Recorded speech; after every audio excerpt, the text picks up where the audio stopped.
Halo guys, nama saya Novianti Dewastari. Saya dari kelas 10 BPS 3. Di sini saya akan menjelaskan pengertian komunikasi bisnis, definisi komunikasi bisnis, manfaat, tujuan, dan jenis-jenis komunikasi bisnis. Simak videonya ya.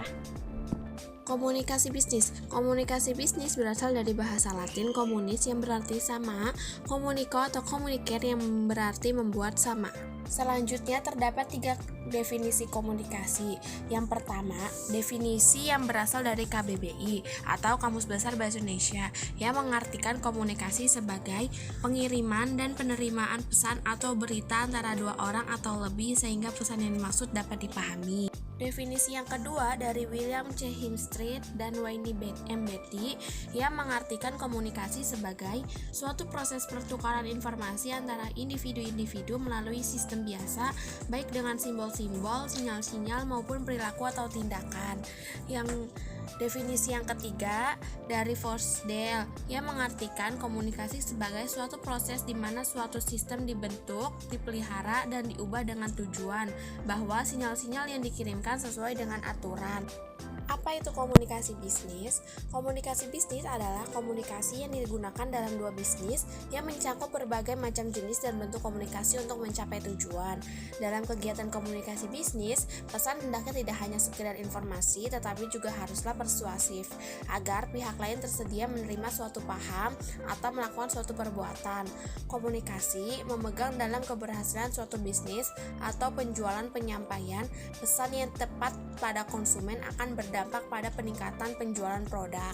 Manfaat komunikasi bisnis: yang pertama, meningkatkan keterlibatan pegawai, yang kedua, mengurangi komunikasi yang tidak dibutuhkan, yang ketiga, mengatasi miskomunikasi, yang keempat, mendorong produktivitas pegawai, yang kelima, meningkatkan komunikasi antar departemen, yang keenam, meningkatkan komunikasi dengan pegawai work from home, yang ketujuh, mengurangi turnover pegawai, yang kedelapan, mendukung upaya berbagi pengetahuan, yang kesembilan, meningkatkan kepuasan dan retensi konsumen, yang ke-10 membangun budaya bisnis yang lebih baik.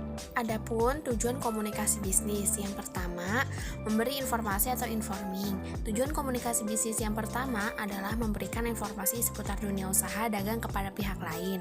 Yang kedua, melakukan persuasi atau persuading. Tujuan komunikasi bisnis lainnya ialah melakukan persuasi atau bujukan kepada pihak lain sehingga maksud serta tujuan yang disampaikan mampu dipahami.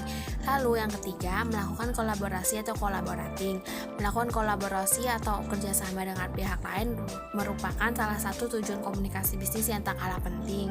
Melalui jalinan komunikasi ini, seseorang dapat dengan mudah menjalankan suatu kerjasama, entah itu dengan pihak domestik atau juga perusahaan asing. Lalu yang terakhir, ada jenis-jenis komunikasi bisnis. Yang pertama, komunikasi internal. Komunikasi internal merupakan interaksi yang terjadi dalam perusahaan atau organisasi, sehingga komunikasi ini hanya melibatkan anggota internal dari perusahaan tersebut, seperti bertukar gagasan secara langsung atau juga telepon dan email. Kemudian jenis komunikasi yang kedua yaitu eksternal. Berbeda dengan sebelumnya, komunikasi eksternal merupakan jenis komunikasi yang terjadi dengan pihak luar, seperti bersama mitra pelanggan, vendor, dan lain-lain.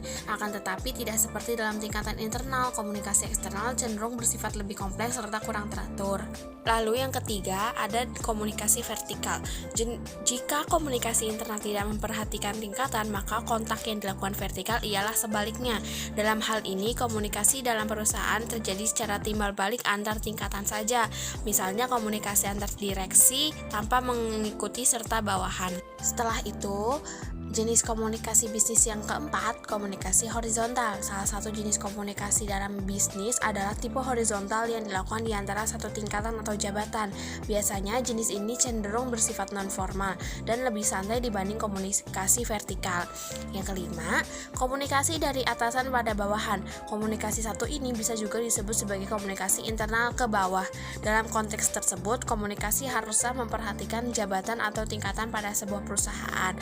Misalnya komunikasi yang dilakukan seseorang pemimpin kepada pegawainya. Lalu yang keenam, komunikasi dari bawahan ke atasan. Sebaliknya, jenis ini dikenal dengan jenis komunikasi internal ke atas. Sama seperti sebelumnya, komunikasi ke atas memperhatikan tingkatan dalam perusahaan sehingga tidak dapat dilakukan sembarangan.